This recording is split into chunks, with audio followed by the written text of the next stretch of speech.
በደስተኛ ዓለም ብርሃኑ ይባላል። የስራ ድርሻዬ የማቻከል ወረዳ ንግድና ገበያ ልማት ጽሕፈት ቤት ኃላፊ ነኝ። ከኑሮ ውድነት መረጋጋት አንጻር እንደ ማቻከል ወረዳ የተሰሩ ስራዎች በመጀመሪያ የሰራነው ስራ የጤፍ ምርት አቅርቦትን በተለይ ለመንግስት ሰራተኛው ያቀረብንበት ሁኔታ አለ። ይህም ወደ 916 ኩንታል አካባቢ ነው። በወረዳው አስተዳደር ምክር ቤት ተበጅቶ የነበረ በጀት ወደ 13 ሚሊዮን አካባቢ ነው። በዚህ ተጠቃሚ የሆኑ የህብረተሰብ ክፍሎች ወንድ ወደ 700፣ ሴት ወደ 350 ድምር ወደ 1095 አካባቢ ተጠቃሚ ሆነዋል። በዚህ ባቀረብነው በኑሮ ውድነት ማረጋጋቱ በተሰሩ ስራዎች ላይ ተሳታፊ የሆነ የህብረተሰብ ክፍልና ተጠቃሚ የሆነ የህብረተሰብ ክፍል ነው የቀረበ። በሶስት ጊዜ ነው። ሶስት ጊዜ ሲቀርብ በመጀመሪያው ዙር ተሳታፊ የሆኑ የህብረተሰብ ክፍሎች በመጀመሪያ ላይ የቀረበ በወንድ 297 ሴት 206 ድምር ወደ 503 አካባቢ ነው በመጀመሪያው ዙር የቀረበ ተጠቃሚ የሆነ በዚህ በጤፍ ከኑሮ ውድነት ማረጋጋቱ አንጻር።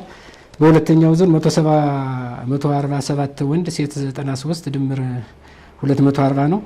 በሶስተኛው ዙር 256 ወንድ ሴት 96 በድምሩ አጠቃላይ ወንድ 700 ሴት 395 በድምሩ 1095 አካባቢ የኑሮ ውድነት ማረጋጋቱን በተመለከተ መንግስት በበጀተልን ተዘዋዋሪ በጀት ተጠቃሚ አድርገናል። አሁንም ገና አሁን የሶስተኛው ዙር በ4 ወር ወይም በ3 ወር በሚል ተነጋግረን በ3 ወር ክፍያ ነው የሄደ። የ1 ወር ክፍያ ይቀረዋል። ሙሉ ለሙሉ መንግስት የበጀተው በጀትም የተመለሰበት ሁኔታ አለ በዚሁ አጋጣሚ ማለት ነው። የገበያ መረጋጋት አረጋግቷል ለሚለው ጥያቄ በተለይ የጤፍ ዋጋ እንደ ማቻከል ወረዳ ይሄንን የጤፍ አቅርቦት ተሰራ ነው። ለዚህ ማንኛውም የመንግስት ሰራተኛም ሆነ ማንኛውም አካል የሚመሰክረው ሆኖ የጤፍ ዋጋ እንደቀነሰ ነው የቀረ። በጣም ሄዶ የነበረው ይሄንን ስራ ስንሰራ እንትን ያለ የወረደበት ሁኔታ አለ። ከዚህ በተጨማሪ ስኳርም ዘይትም ያቀረብንበት ሁኔታ አለ። ያው በድጎማ በዩኒየን በኩል ቢቀርብም ዞሮ በዝቅተኛ ዋጋ ተጠቃሚ እንዲሆን ስለሆነ ዋናው ዓላማ ስኳር ወደ 170 ኩንታል አካባቢ እንትን ብለናል። በዘንድሮ ዓመት አቅርበን ተከፋፍሏል። ዘይት 9999 ሊትር እስካሁን ባለው ቀርቦ ተጠቃሚ የሆነበት ማህበረሰቡ አለ ነው።